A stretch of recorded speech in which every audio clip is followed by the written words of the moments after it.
1.2 million forcibly displaced Rohingyas who are Myanmar nationals.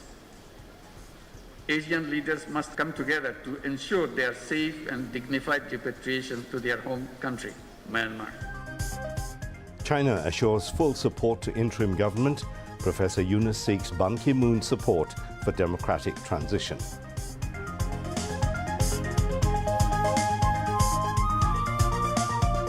Court declares Ishraq Hussain mayor of Dhaka South. Court nulls Sheikh Fazlinu Taposh's mayor post on charges of poll rigging. Tribunal asks concerned agency to submit investigation report of July-August Ashulya genocide case within April the 28th.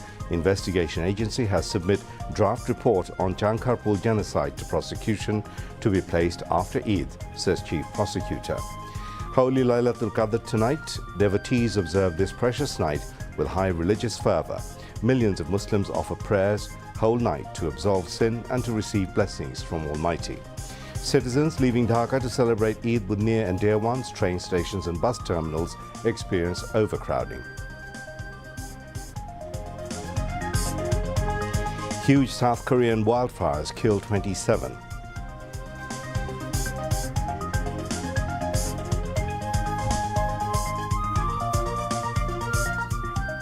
And Arsenal reach UEFA Women's Champions League quarter-finals, beating Real Madrid. Assalamu alaikum. This is News at 10. Those were our headlines. I'm Mahmoud Rahman. Let's move on now to those and others. Chief Advisor Professor Mohammad Yunus has asked the Asian countries to chart a clear roadmap for a shared future and prosperity. He made the call while addressing Boao Forum for Asia conference in Hainan today. The chief advisor said Asia must step up and strengthen cooperation in 4 key areas: financial, trade, food and agriculture, and technology, stressing Bangladesh faces multiple challenges which are shared by other Asian countries. He also urged Asian leaders to come forward towards ensuring safe and dignified repatriation of displaced Rohingyas to their homeland in Myanmar. Professor Yunus called for a fundamental shift towards a zero-waste lifestyle and social business.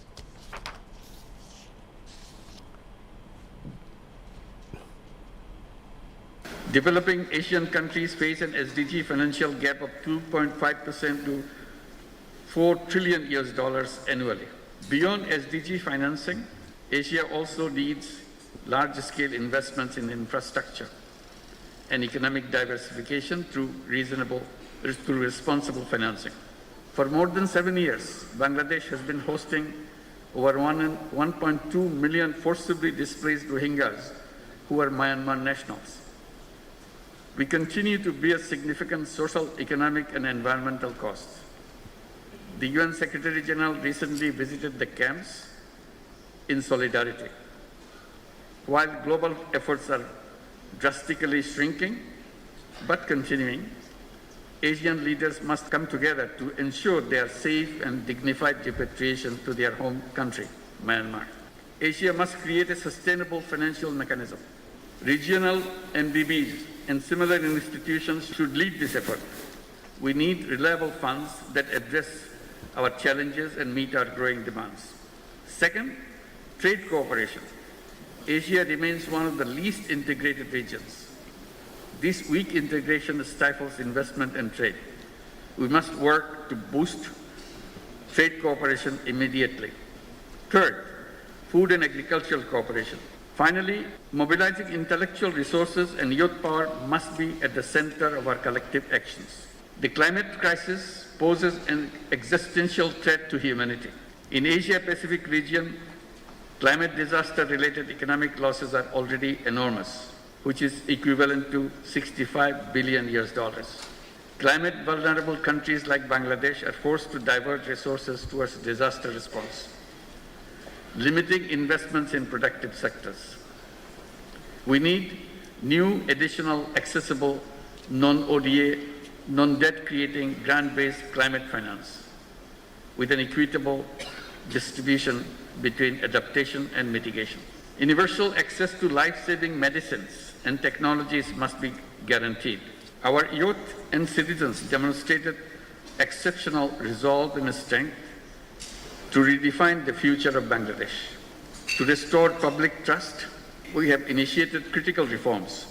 Independent commissions have been launched to reform the electoral system, judiciary, civil administration, law enforcement. These reforms, when implemented, will bring about fundamental transformation for our nation. As we build a new Bangladesh, we face multiple challenges which are shared by other Asian countries. Every young person should grow up as a 3-0 person with zero net carbon emissions, zero wealth concentration, and zero unemployment through entrepreneurship and social business. This is the shared future we in Asia must create together.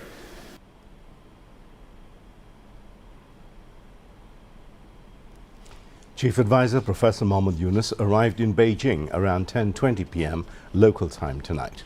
A red carpet was rolled out as Bangladesh Interim Government Chief Advisor reached Beijing Capital International Airport. Vice Minister of China Sun Weidong received the Chief Advisor at the airport.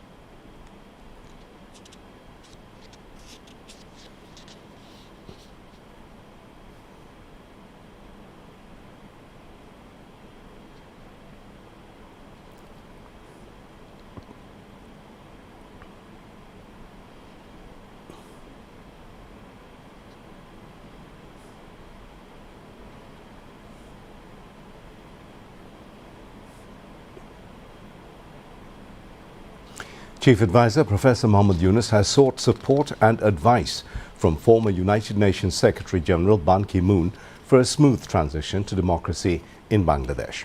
Professor Yunus said this to Ban Ki-moon as they met on the sidelines of the Boao Forum for Asia annual conference in South China's Hainan province today. Ban Ki-moon praised the leadership of Chief Advisor Professor Yunus and said Bangladesh will do much better under his leadership. The Chief Advisor also sought Ban Ki-moon's support in settling the Rohingya crisis and invited him to visit Bangladesh at a convenient time. Ban Ki-moon said Bangladesh has progressed a lot but should have done better politically and democratically.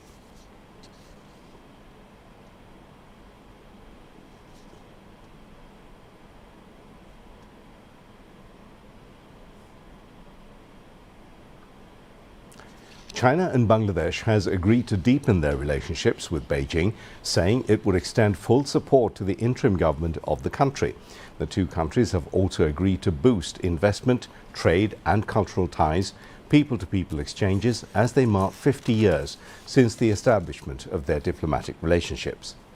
Chinese Executive Vice Premier Ding Xuaxiang met Bangladesh Chief Advisor Professor Mohammad Yunus on the sidelines of the Boao Forum today, and the two leaders also led a bilateral meeting between the two nations. Vice Premier Ding said China hopes Bangladesh would prosper and grow under the leadership of Professor Yunus. During the meeting, Bangladesh Chief Advisor reiterated the country's firm commitment to the One China policy and said Dhaka takes pride in being the first South Asian country to join China's Belt and Road Initiative. Chairman of China Export-Import Bank Chen Huaiyu has said his bank would support the relocation of Chinese manufacturing plants to Bangladesh to make the country a platform for export to other nations. Huaiyu's comments came when he called on Chief Advisor Professor Mohammad Yunus on the sidelines of the Boao Forum for Asia Annual Conference 2025 at the Chinese coastal town of Boao today. Chief Advisor Professor Yunus said Bangladesh's strategic location and its human resources can transform the country into a manufacturing hub for top global companies, both from China and elsewhere in the world. Chen Huaiyu said more and more Chinese companies are going global and his bank would support their investment in Bangladesh and develop its manufacturing sector. Chief Advisor Professor Mohammad Yunus has sought support from the Food and Agriculture Organization FAO in an effort to export fruits and farm products to China in a bigger way. The Chief Advisor met FAO Director General Ku Dong-yu on the sidelines of the Boao Forum today, where he made the request for support. Professor Yunus said China is emerging as a top importer of agriculture and aquaculture products, but Bangladesh was unable to tap into the market due to a lack of understanding of the Chinese markets. He urged the FAO DG, who was a former senior official of China, to act as a matchmaker between Chinese importers and Bangladesh farm and fruit producers. Professor Yunus said China would soon import mangoes from Bangladesh, and the country can easily develop more exportable vegetables and fruits with FAO's assistance. The Director General offered FAO's full support to Bangladesh, saying his organization would take up a new project in an effort to export Bangladesh farm products to China. Deputy Prime Minister of Russia, Alexei Overchuk, called on Chief Advisor Professor Mohammad Yunus on the sidelines of the Boao Forum for Asia annual conference in Hainan province today. During the meeting, the two leaders discussed issues of mutual interest, including the operation of the Russian-funded Rupur nuclear power plant, Bangladesh's plan to import wheat and fertilizer from Russia, and Gazprom's gas exploration work in Bangladesh. Professor Yunus said financial issues over the Rupur power plant have been sorted out, with Bangladesh repaying the money in an account in Dhaka. Meanwhile, former Vice President of the Central Bank of China, Wu Xiaoling, also called on Chief Advisor Professor Yunus on the sidelines. Energy Advisor M. Fawzul Kabir Khan, High Representative to the Chief Advisor Dr. Khalilur Rahman, Principal Secretary on SDG Affairs Lamia Murshid, and Chief Advisor's Press Secretary Shafiqul Alam were present. U.S. President Donald Trump has felicitated Chief Advisor Professor Mohammad Yunus and the people of Bangladesh on the occasion of Independence and National Day. In a message, he pledged to work together to strengthen bilateral relations between the U.S. and Bangladesh. Meanwhile, Indian Prime Minister Narendra Modi extended his felicitations to Chief Advisor Professor Mohammad Yunus and the people of Bangladesh on the occasion of the National Day of Bangladesh. In the message, Narendra Modi said Independence Day stands as a testament to shared history and sacrifices that have laid the foundation of bilateral partnership between Bangladesh and India. He said the spirit of the Liberation War of Bangladesh continues to remain a guiding light for the relationship of the two countries. The process of formally framing charges for crimes against humanity will begin at the International Crimes Tribunal after Eid. Chief Prosecutor Mohammad Tajul Islam stated this while briefing journalists after a hearing at the tribunal where former Sub-Inspector Malik and Constable Mukul were presented in connection with the case of 6 people being killed and burned in Ashulia during the July-August mass uprising. The Chief Prosecutor mentioned that the investigation reports for the Ashulia murder case and 3 other cases are in the final stages.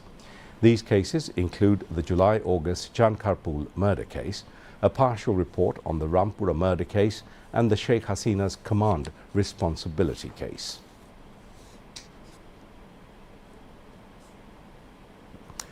A special court of Dhaka today declared BNP leader engineer Ishraq Hussain the mayor of Dhaka South City Corporation, DSCC. Judge Muhammad Nurul Islam of Dhaka Election Tribunal pronounced the judgment cancelling the result of the DSCC polls held in 2020. It also cancelled the Gazette notification that declared Sheikh Fazle Nur Tabosh winner in mayoral post of that election.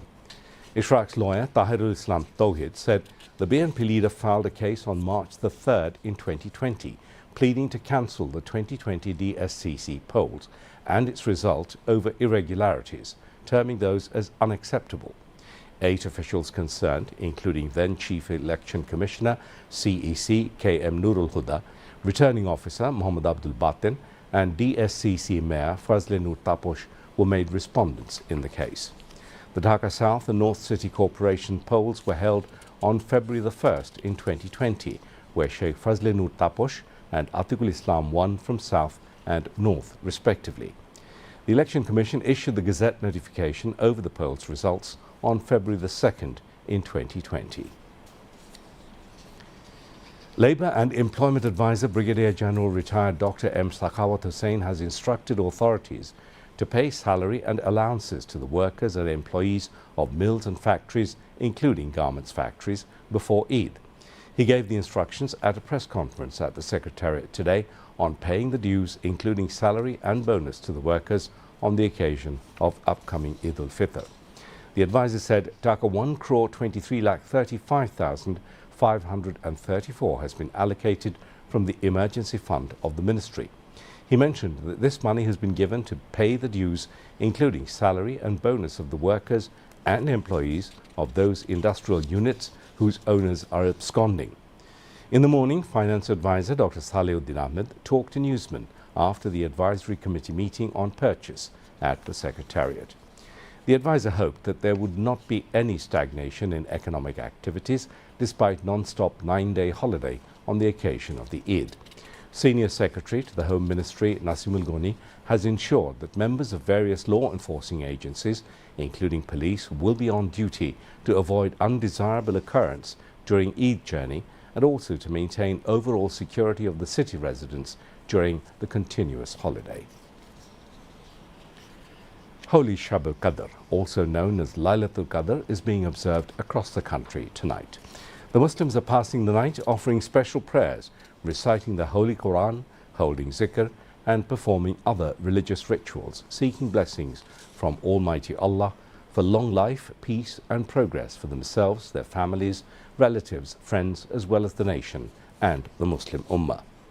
According to the Holy Quran, the night is better than 1,000 nights, as the angels and the spirits descend therein by the permission of Almighty Allah with all decrees. This is one of the holiest and most blessed nights, which is likely to occur on one of the odd-numbered nights in the last 10 days of Ramadan, and most likely to be the 27th of the holy month. Devotees on the night usually visit graveyards to seek eternal blessings for the departed souls of their near and dear ones. After Taraweeh prayers, Waz Mahfil, Milad, Dua Mahfil and special Munajat were organized at all mosques of the country, including the National Mosque.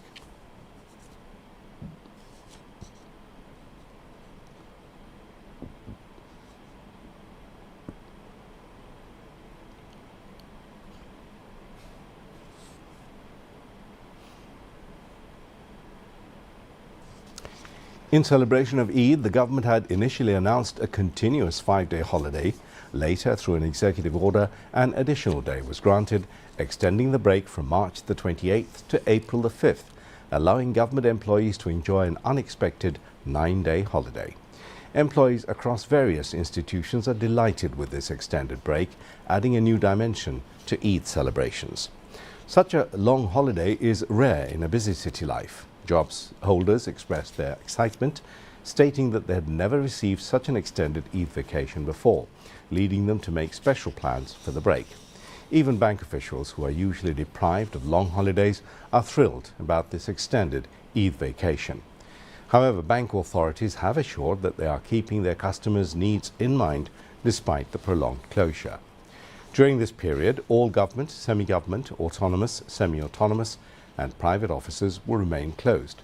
However, essential services such as electricity, water, gas and other fuel supplies, fire services, port operations, sanitation, telephone and internet services, postal services and their associated transport and personnel will remain operational.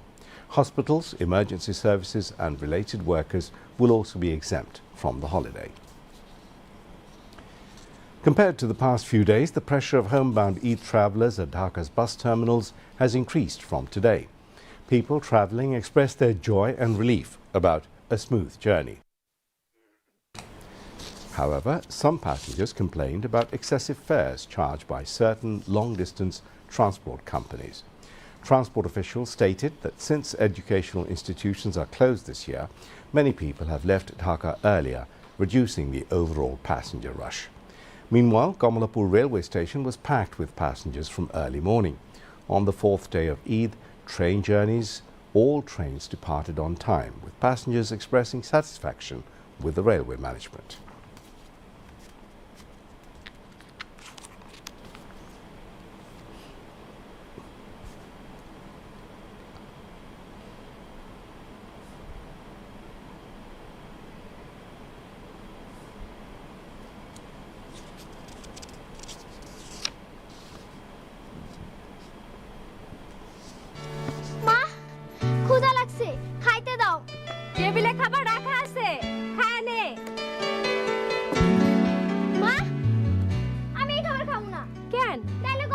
গন্ধ হইব কেন? কি হইছে? লক্ষ্মী মায়ের ধমকাইতেছো কেন? লক্ষ্মী না চাই, প্রত্যেক বেলা খাবার নিয়ে ঝামেলা করে। কথাটা ঠিক না। আমি কইছি পচাবাসি খাবার আমি খাবো না। ভাইজান কি করমু কও? প্রত্যেক বেলা নতুন নতুন রাঁধুনের সময় কই, তাই এক বেলা রাঁধি 2 বেলা খাই। একবার রান্না করে 2 বেলা খাইতেই পারো, কিন্তু রান্না করা খাবার ভালো